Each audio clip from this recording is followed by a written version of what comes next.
dirahmati Allah, mari kembali sepenuh hati kita menyampaikan puji dan syukur kepada Allah Subhanahu wa taala, di mana pada pagi hari ini hanya atas izin dan rahmat Allah jualah bersama-sama kita telah dapat melaksanakan pembacaan ayat-ayat suci Al-Qur'an yang kita awali bersama dari ayat ke-23 pada surah Al-Kahfi sampai dengan ayat ke-26.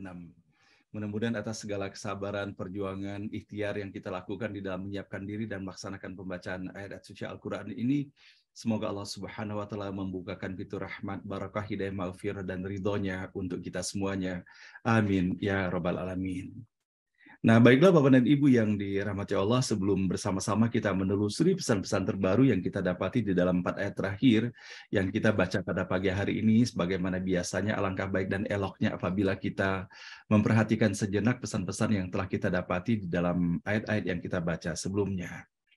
A'udzubillahi minasyaitonirrajim. Aku berlindung kepada Allah dari segala godaan syaitan yang terkutuk. Bismillahirrahmanirrahim, dengan menyebut nama Allah yang Maha Pengasih lagi Maha Penyayang. Sebagaimana kita dapati Bapak dan Ibu yang dirahmati Allah, Allah menyampaikan pesan untuk kita semuanya bahwa bagaimana yang telah dilakukan oleh anak manusia di dalam menyikapi segala sesuatu yang telah Allah tetapkan, segala sesuatu yang telah Allah hadirkan di dalam kehidupan ini. Sebagaimana kita dapati Bapak dan Ibu atas keberadaan Ashabul Kahfi, pemuda Kahfi ini, bahwa bagaimana pengaruh akan keberadaan mereka itu pada kaum-kaum yang dihadirkan pada saat itu. Sebagaimana kita dapati bahwa di antara mereka ketika mendapati keberadaan Ashabul Kahfi adalah merupakan sebuah keajaiban yang luar biasa yang mereka ketahui. Namun sebagaimana kita dapati di dalam ayat ke-21 yang kita dapati, mereka justru sibuk untuk memikirkan bahwa bangunan apa dan di mana bangunan itu harus didirikan dengan telah diketemukannya Ashabul Kahfi ataupun pemuda Kahfi itu sendiri. Sebagaimana mereka mengatakan di dalam ayat ke-21 ini dikatakan, dirikanlah sebuah bangunan di atas mereka. Namun sesungguhnya Bapak dan Ibu yang dirahmati Allah, Allah Subhanahu wa taala yang Maha mengetahui keadaan mereka yang sesungguhnya, dan bahwa tidak perlu mereka memperselisihkan sebetulnya hal itu. Dan sebagaimana mereka telah memperselisihkan mengenai keberadaan hari kiamat itu sendiri, bahwa sesungguhnya melalui apa yang telah dihadirkan dalam peristiwa Ashabul Kahfi itu untuk menunjukkan kepada mereka bahwa betapa mudahnya bagi Allah untuk membangkitkan kita semuanya kembali pada saat hari kiamat nanti, yang ditunjukkan bahwa meskipun sampai dengan ratusan tahun mereka ditidurkan oleh Allah, dan Allah pun bisa menghidupkannya kembali. Namun yang kita dapati adalah bahwa bagaimana mereka sibuk berpikir bahwa fisik semata yang mereka perhatikan, dengan bersama-sama mereka berdiskusi ataupun mereka berdebat di mana sepatutnya mereka mendirikan bangunan dengan telah diketemukannya para pemuda-pemuda Kahfi di dalam goa tersebut.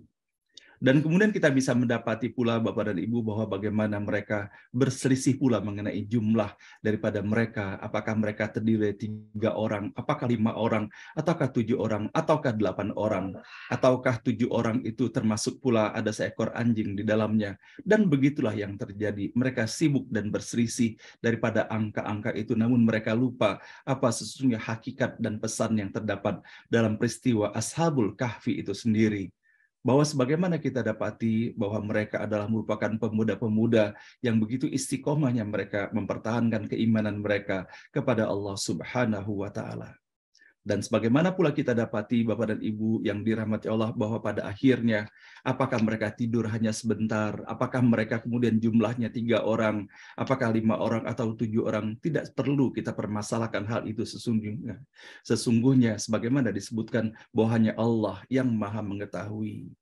Itulah yang Allah sampaikan pada bagian akhir ini pun kita mendapati di akhir ayat ke-22, maka janganlah engkau bertengkar tentang mereka kecuali yang mengenai lahirnya, dan janganlah bertanya kepada siapapun mengenai keadaan mereka. Nah, Bapak dan Ibu yang dirahmati Allah, semoga kita semuanya di dalam menyikapi situasi dan kondisi seperti ini, kita dapat memperhatikan atas apa yang Allah tuntun untuk kita semuanya. Qur Rabbi a'lamu bi'iddatihim ma ya'lamuhum illa qalil. Tuhanku lebih mengetahui jumlah mereka, hanya sedikit orang yang mengetahui keadaan mereka yang sebenarnya. Nah, mudah-mudahan Bapak dan Ibu dengan apa yang telah kita dapati di dalam ayat-ayat yang sebelumnya, Allah pun berikan kemudahan kini ketika kita menelusuri ayat-ayat terbaru yang kita baca pada pagi hari ini. A'udzubillahi minasyaitonir rajim. Bismillahirrahmanirrahim. Wala taqulanna li syai'in inni fa'ilun dzalika ghada. Dan janganlah engkau mengatakan tentang sesuatu, aku akan melakukannya besok. Illa ayyasha Allah, kecuali dengan menambahkan insya Allah, jika Allah menghendaki. Wadhkur rabbaka idza nasita wa qul asa ayyahdiyani rabbi li aqraba min hadza rasyada. Dan ingatlah Tuhanmu bila engkau lupa, dan berkatalah, semoga Tuhanku membimbingku lebih dekat daripada ini ke jalan yang benar. Ayat ke-25. Walabithu fi kahfihim 300 sinina wasdadu tis'a. Begitulah mereka tinggal dalam gua 300 tahun, dan sebagian menambahkan 9 lagi. Ayat terakhir.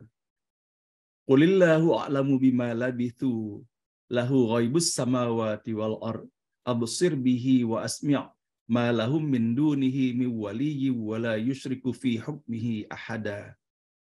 Katakanlah Allah lebih mengetahui berapa lama mereka tinggal. Hanya Dia yang mengetahui segala rahasia langit dan bumi. Betapa jelas Ia melihat dan mendengar segalanya. Tak ada pelindung bagi mereka selain Dia. Dan tiada dengan siapapun ia bersekutu dalam menetapkan perintahnya. Shadaqallahul azim, maha benar dan maha agung Allah dengan segala firman-Nya. Nah, Ibu dan Bapak yang dirahmati Allah, sebagaimana kita dapati bahwa di dalam awal surah Al-Kahfi ketika kita mendapati uraian mengenai keberadaan pemuda Kahfi ini, kita bisa mendapati bahwa bagaimana para ulama dan mufassir mendapati bahwa pada masa Rasulullah SAW, bahwa bagaimana kaum-kaum musyrikin pada saat itu yang kemudian mengikuti saran-saran yang disampaikan oleh pendeta Yahudi untuk menguji kebenaran dari apa yang disampaikan oleh Nabi Muhammad SAW, maka mereka menyampaikan 3 pertanyaan kunci kepada Nabi Muhammad SAW untuk disampaikan oleh kaum musyrikin di kota Madinah pada saat itu kepada Nabi Muhammad SAW. Maka pertanyaan mereka yang pertama adalah mengenai Ashabul Kahfi. Mereka pengen mau menguji apakah Rasulullah mengetahui mengenai Ashabul Kahfi itu sendiri.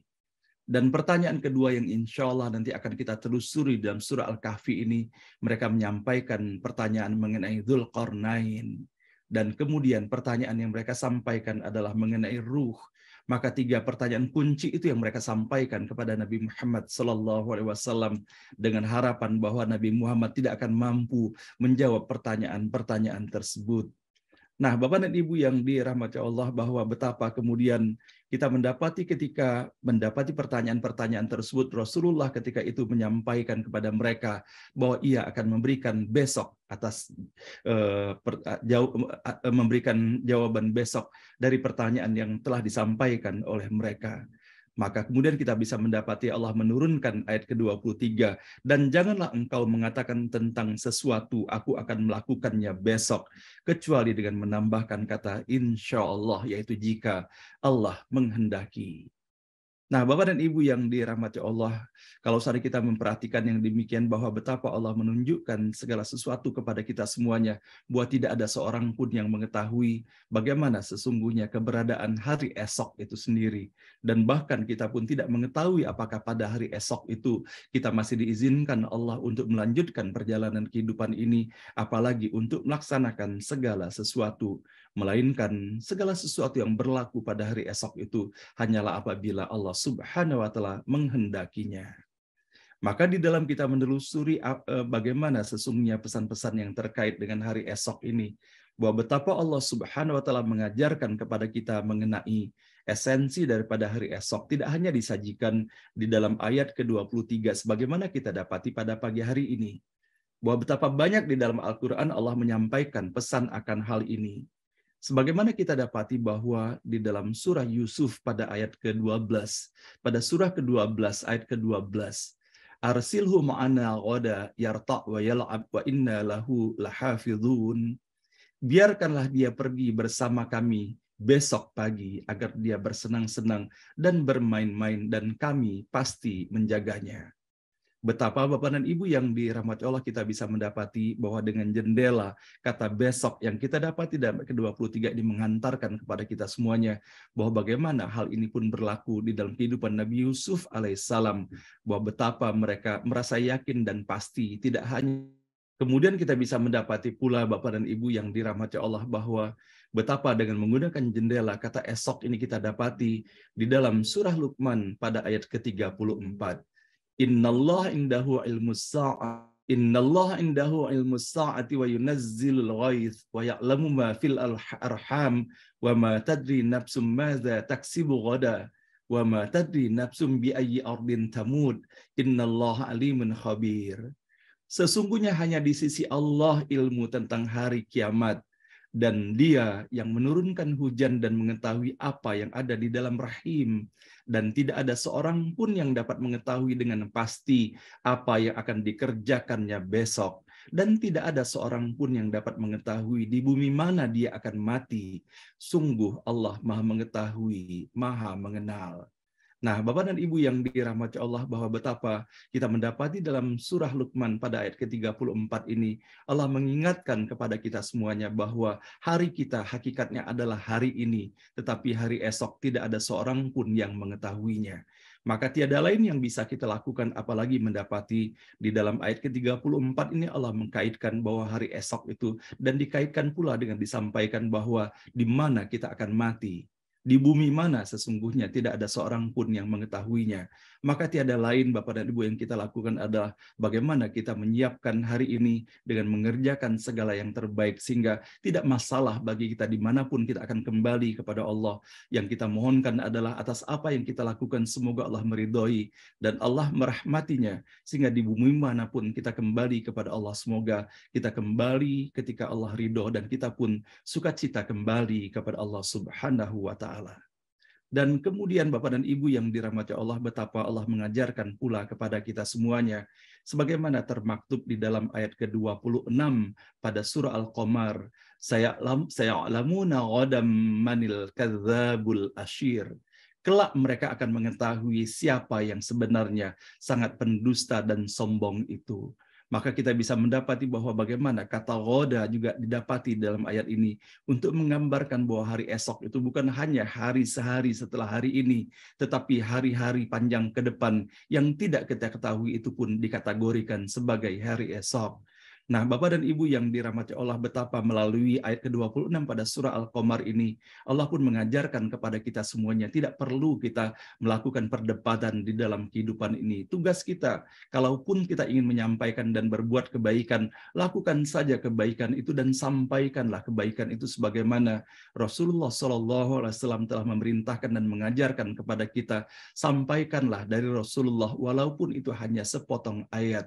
Namun apakah hal itu akan diterima atau tidaknya, diakui sebagai kebenaran ataukah didustakan, tidak perlu kita permasalahkan, dikarenakan pada akhirnya Allah akan menunjukkan kelak di sisi Allah Subhanahu wa Ta'ala siapakah yang benar dan siapakah yang salah, dan siapakah sesungguhnya yang pendusta ataupun orang-orang yang sombong itu. Nah, Bapak dan Ibu yang dirahmati Allah, dan pada akhirnya kita bisa mendapati bahwa bagaimana kata ghoda ini dalam bentuk lainnya kita dapati di dalam ayat ke-18 pada surah Al-Hasyr. Ya ayyuhalladzina amanu taqullaha wal tanzur nafsum ma qaddamat lighad wattaqullaha innallaha khabirum bima ta'malun. Bahwa betapa di dalam ayat ini kita bisa mendapati wal tanzur nafsum ma qaddamat lighad. Maka sepatutnya kita, setiap diri kita memperhatikan apa yang akan kita perbuat untuk mempersiapkan hari esok kita. Maka artinya bahwa kita dapati dalam ayat ini, sepatutnya kita menyadari bahwa hari kita sebenarnya adalah hari ini, di mana ketika Allah masih memberikan keleluasaan kita di dalam melaksanakan amal-amal kebaikan di dalam kehidupan ini. Dan hari ini, dan kita pun mendapati pula bahwa betapa pesan yang begitu nyata di dalam ayat ini, bahwa sepatutnya yang kita lakukan pada hari ini bukan hanya untuk kesenangan ataupun kepentingan ataupun tujuan sesaat, namun Allah menginginkan kita menjadi seorang yang visioner, yang bukan hanya melihat hari ini jangka pendek, tetapi Allah mengajarkan kepada kita menjadi seorang visioner yang jauh pandang ke depan melihatnya. Tidak hanya melihat hari ini atau esok, dan tidak hanya melihat hanya semata-mata kepentingan, kebutuhan, kebahagiaan kehidupan dunia semata. Sebagaimana Allah mengajarkan doa kepada kita semuanya, Rabbana atina fid dunya hasanah wa fil akhirati hasanah wa qina adzabannar. Seorang visioner itu bukan hanya seseorang yang memiliki visi 5 tahun, 10 tahun, 25 tahun, ataupun 100 tahun ke depan. Tetapi visioner sejati itu adalah orang yang melihat jauh ke depan sampai dengan pada kehidupan akhirat nanti. Maka benarlah Rasulullah Shallallahu Alaihi Wasallam yang menyampaikan, siapakah yang paling cerdas sesungguhnya? Orang yang paling cerdas adalah orang yang senantiasa ingat akan kematiannya, ingat akan visinya. Visi kita adalah visi akhirat, kembali kepada Allah dalam keadaan Allah ridho kepada kita semuanya. Visi kita adalah tinggal di dalam jannahnya Allah Subhanahu wa Ta'ala. Nah, inilah Bapak dan Ibu yang dirahmati Allah, bahwa betapa pentingnya sesungguhnya hari esok itu untuk menjadi perhatian, menjadi visi bersama kita. Visi jangka panjang kita yang hakiki adalah visi kehidupan akhirat kita, bahagia dalam kehidupan akhirat, dalam ridho Allah Subhanahu wa Ta'ala, dan mendapatkan salam dari Allah Subhanahu wa Ta'ala. Salamun qaulan mir rabbir rahim. Nah, Bapak dan Ibu yang dirahmati Allah, bahwa betapa rentannya, betapa lemahnya kita sesungguhnya.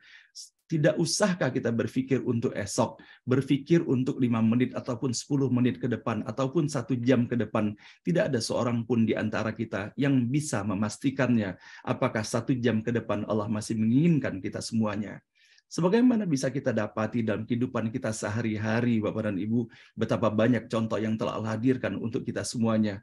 Dan betapa mulianya kita mendapati bahwa bagaimana seseorang boleh jadi yang kita kenal ketika melaksanakan sholat, kemudian dalam sholatnya dipanggil pulang ke hadirat Allah Subhanahu wa Ta'ala. Ataupun banyak juga kita bisa mendapati bahwa bagaimana orang-orang yang dipanggil pulang kepada Allah Subhanahu wa Ta'ala meskipun ia dalam keadaan sehat walafiat sekalipun.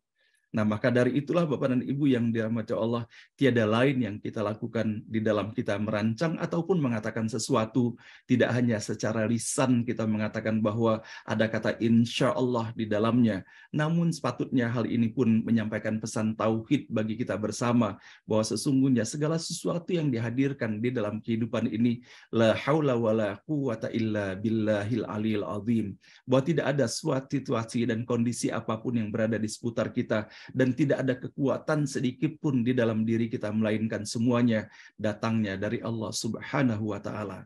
Nah, kalaulah setiap diri kita menyadari akan hakikat keberadaan kita semuanya di hadapan Allah Subhanahu wa Ta'ala, tidak sepatutnya kemudian kita menjadi sombong dan jumawa, menjadi congkaknya di dalam kehidupan ini, dikarenakan merasa memiliki kekuatan, merasa memiliki kesehatan, merasa memiliki harta, memiliki kejayaan, kemuliaan, dan segalanya di dalam kehidupan ini. Maka tiada lain sesungguhnya kalau kita menyadari bahwa segala sesuatu yang dihadirkan di dalam kehidupan ini hanyalah merupakan kehendak Allah Subhanahu wa Ta'ala, maka tiada lain kita akan menjadi pribadi yang sosok yang rendah hati di hadapan Allah Subhanahu wa Ta'ala, merundukkan hati di hadapan Allah, dan begitu pun di hadapan sesama manusia, tidak menggunakan pakaian yang Allah benci, itu yaitu pakaian kesombongan dan kecongkakan di dalam kehidupan ini.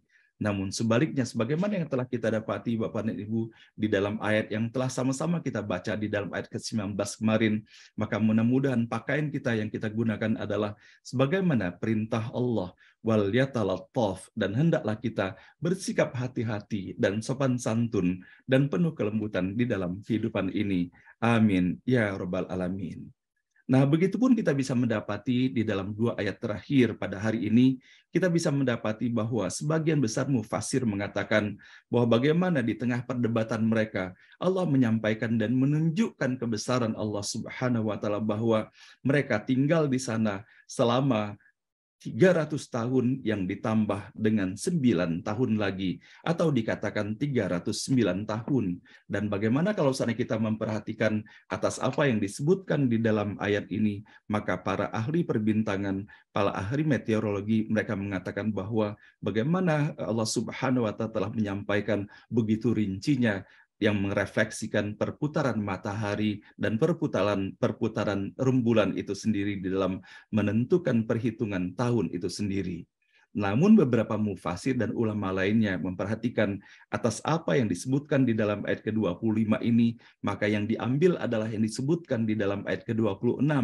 Qulillahu a'lamu bima labithu, bahwa Allah lebih mengetahui berapa lama mereka tinggal sesungguhnya di dalam goa itu. Sehingga di sini tersirat pesan bahwa tidak perlu kita memperbincangkan berapa lama sesungguhnya mereka tinggal di dalam itu. Namun sejarah telah menunjukkan bahwa berapa tahun pun mereka tinggal di sana telah menunjukkan bahwa bagaimana Allah menunjukkan kekuasaannya, bahwa ratusan tahun pun mereka tinggal, yang terbukti bagaimana benda-benda yang mereka tunjukkan secara sejarahnya bahwa hal itu telah berlangsung ratusan tahun adanya, dan bahkan ada yang menyebutkan 372 tahun. Namun sebagaimana Allah telah menyampaikan kepada kita semuanya, qulillahu a'lamu bima labithu, Allah lebih mengetahui berapa lama mereka tinggal. Maka sepatutnya pesan yang kita dapati di dalam ayat ke-25 dan 26 ini mengingatkan kembali kepada kita semuanya atas apa yang telah disampaikan oleh Rasulullah SAW, bahwa Allah Subhanahu wa Ta'ala tidak suka sesuatu yang remeh-temeh. Maka semoga Bapak dan Ibu kita tidak terlibat ataupun tidak terjebak dalam perkara-perkara yang sesungguhnya tidak penting, sebagaimana yang telah dilakukan oleh pengikut Nabi Musa alaihissalam ketika itu. Bahwa betapa Allah telah menunjukkan kekuasaan luar biasa kepada Nabi Musa dan kepada pengikutnya. Namun apa yang terjadi? Mereka meminta kepada Nabi Musa untuk menyampaikan permohonan kepada Allah Subhanahu wa Ta'ala segala sesuatu yang tidak penting sesungguhnya bagi mereka, dan mereka lupa terdapat hal yang jauh lebih penting lagi, namun mereka lalaikan dan bahkan mereka dustakan kepada Nabi Musa dan kepada Allah Subhanahu wa Ta'ala. Nah, Bapak dan Ibu yang dirahmati Allah, bahwa betapa kita bisa mendapati atas apa yang telah berlaku di dalam kisah Ashabul Kahfi ini, bahwa bagaimana Allah menyampaikan absir bihi wa asmi', bahwa betapa jelas bahwa Allah melihat dan Allah mendengar segalanya atas apa yang telah berlaku itu. Dan pada akhirnya kita bisa mendapati wala yusyrik fi hukmihi ahada, bahwa bagaimana tiada dengan siapapun Allah itu bisa dipersekutukan di dalam menetapkan perintahnya. Nah, sebagai bagian akhir daripada ayat ini, Bapak dan Ibu, saya ingin sekali mengambil dari apa yang Allah sampaikan pada kata terakhir yang terdapat di dalam ayat ke-24, yang mengingatkan kita pada ayat 10 pada surah Al-Kahfi ini. Li'aqaraba min hadza rasyada. Semoga Tuhanku membimbingku lebih dekat daripada ini ke jalan yang benar. Dan bahwa betapa sesungguhnya di dalam Al-Quran Allah telah menyampaikan pesan kepada kita semuanya, dan Allah menggunakan kata ataupun terminologi rasyada ini begitu banyaknya di dalam Al-Quran. Sebagaimana kita dapati Bapak dan Ibu, bahwa selain daripada yang terdapat di dalam ayat 10 ataupun ayat ke-23, 24 surah Al-Kahfi ini, kita bisa mendapati di dalam surah Al-Jin pada surah ke-72 dalam ayat ke-10, wa anna la nadri asyarrun urida biman fil ardi am arada bihim rabbuhum rasyada. Dan sesungguhnya kami, ini perkataan jin, tidak mengetahui adanya penjagaan itu, apakah keburukan yang dikehendaki orang yang di bumi, ataukah Tuhan mereka yang menghendaki kebaikan baginya. Sehingga kita bisa mendapati bahwa di dalam ayat ke-24 ini Allah menggambarkan Rasyada, digambarkan sebagai jalan yang benar, dan kemudian digambarkan pula sebagai jalan yang penuh kebaikan di dalamnya. Dan kemudian kita bisa mendapati dalam ayat ke-14, dan di antara kami ada yang Islam dan ada yang menyimpang dari kebenaran. Siapa yang Islam, maka mereka itulah yang memilih jalan yang lurus. Wa anna minnal muslimuna wa minnal qasituna faman aslama faulaika taharraw rasyada. Maka siapa yang Islam itu, maka mereka itulah yang memilih jalan yang lurus. Dan kemudian Bapak dan Ibu yang dirahmati Allah, melalui jendela rosyada yang kita dapati dalam ayat ini semoga menjadi pengingat pula bagi kita semuanya bahwa bagaimana Allah Subhanahu wa taala menyampaikan atas apa yang berlaku kepada diri Nabi Muhammad sallallahu alaihi wasallam sebagaimana terdapat secara berturut-turut kita dari ayat ke-19 sampai dengan ayat ke-22 dari surah 72. Allah menyampaikan pada ayat ke-19, dan sesungguhnya ketika hamba Allah Nabi Muhammad SAW berdiri menyembahnya melaksanakan sholat, maka mereka, yaitu jin-jin itu berdesakan mengerumuninya. Maka kemudian katakanlah Muhammad, sesungguhnya aku hanya menyembah Tuhanku dan aku tidak mempersekutukan sesuatu pun dengannya. Katakanlah Muhammad, aku tidak kuasa menolak mudarat maupun mendatangkan kebaikan kepadamu. Qul innila amliku lakum darra wala rasyada. Ayat ke-22, katakanlah Muhammad, sesungguhnya tidak ada sesuatu pun yang dapat melindungiku dari azab Allah dan aku tidak akan memperoleh tempat berlindung selain daripadanya. Dan kemudian pada ayat ke-25, katakanlah Muhammad, aku tidak mengetahui apakah azab yang diancamkan kepadamu itu sudah dekat ataukah Tuhanku menetapkan waktunya masih lama. Nah, betapa Bapak dan Ibu yang dirahmati Allah melalui secara berturut-turut yang kita dapati melalui jendela rosyada yang kita dapati pada ayat ke-24 pada pagi hari ini bahwa bagaimana Allah Subhanahu wa taala telah memberikan tuntunan kepada Nabi Muhammad sallallahu alaihi wasallam. Maka apabila Rasulullah menyampaikan sepenuhnya atas apa yang telah disampaikan, difirmankan Allah kepadanya, maka apalagi kita, maka sepatutnya pun dan kewajiban kita adalah untuk mengikuti atas apa yang telah dilaksanakan oleh baginda Rasulullah Sallallahu Alaihi Wasallam. Mudah-mudahan Bapak dan Ibu yang dirahmati Allah kita semuanya menjadi bagian dari hamba-hamba Allah yang mendapatkan petunjuknya. Dan siapakah sesungguhnya yang mendapatkan petunjuk itu kita bisa mendapati bagaimana Allah menyampaikan pesan untuk kita semuanya sebagaimana kita telah membacanya pada ayat ke-17. Dan engkau akan melihat matahari ketika terbit condong dari gua mereka ke sebelah kanan, dan apabila matahari itu terbenam menjauhi mereka ke sebelah kiri, sedang mereka berada dalam tempat yang luas di dalam gua itu.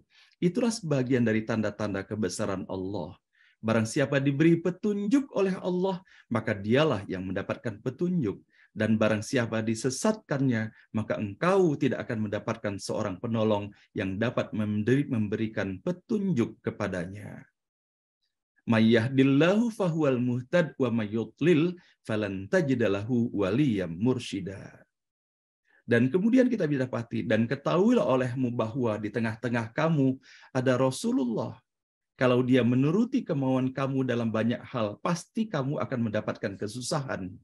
Tetapi Allah menjadikan kamu cinta kepada keimanan dan menjadikan iman itu indah dalam hatimu, serta menjadikan kamu benci kepada kekafiran, kefasikan, dan kedurhakaan. Mereka itulah orang-orang yang mengikuti jalan yang lurus. Ulaika humur rasyidun. Nah, mudah-mudahan Bapak dan Ibu, kita menjadi bagian dari hamba-hamba Allah yang mengikuti jalan yang lurus, yaitu ar-rasyiduna. Dan terakhir saya ingin membacakan Bapak dan Ibu bahwa betapa Allah Subhanahu wa taala menyampaikan dalam ayat ke-186 pada surah Al-Baqarah, dan apabila hamba-hambaku bertanya kepadamu tentang aku, wa idza sa'alaka ibadi anni fa inni qarib ujibu da'watad da'i idza da'an falyastajibu li wal yu'minu bi la'allahum yarsyudun. Dan apabila hamba-hambaku bertanya kepadamu Muhammad tentang aku, maka sesungguhnya aku dekat. Aku kabulkan permohonan orang yang berdoa apabila dia berdoa kepadaku. Hendaklah mereka itu memenuhi perintahku dan beriman kepadaku agar mereka memperoleh kebenaran. La'allahum yarsyudun. Shadaqallahul azim, maha benar dan maha agung Allah dengan segala firman-Nya. Nah, inilah Bapak dan Ibu yang dirahmati Allah yang bersama-sama kita telusuri melalui ayat ke-23 sampai dengan ayat ke-26 pada pagi hari ini. Semoga Bapak dan Ibu dengan kita mendapati pesan-pesan yang dihadirkan di dalam ayat-ayat ini, semoga Allah berikan keistiqomahan dalam iman dan Islam bagi kita semuanya, dan bahwa keberadaan kita semuanya tidak hanya diciptakan oleh Allah, tetapi segala sesuatu yang berlaku di dalam kehidupan kita ini hanyalah merupakan ketentuan ataupun kehendak Allah semata.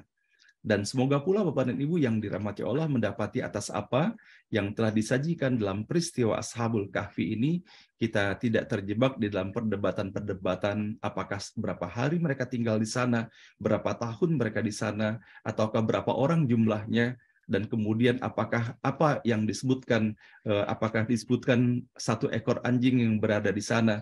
Namun semoga Bapak dan Ibu kita dapat menyerap makna yang lebih hakiki lagi dari apa yang telah berlaku di dalam kehidupan Ashabul Kahfi ini, sebagai bukti bahwa betapa mudahnya bagi Allah Subhanahu wa taala untuk membangkitkan kembali kita semuanya meskipun kita telah dimatikan oleh Allah, dan betapa mudahnya ketika Allah akan menghimpun kembali seluruh tulang belulang kita semuanya dan Allah akan menghidupkan kita kembali.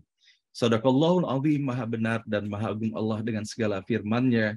Subhanaka la ilma lana illa ma 'allamtana innaka antal alimul hakim. Maha suci Allah Subhanahu wa taala, tidak ada ilmu pada kita semuanya melainkan hanya atas apa yang Allah ajarkan, atas apa titipan dan pinjam yang Allah berikan kepada kita semuanya. Sesungguhnya hanya Allah yang Maha mengetahui dan Allah pula yang Maha bijaksana. Ibu dan Bapak yang dirahmati Allah, demikian mohon maaf lahir dan batin.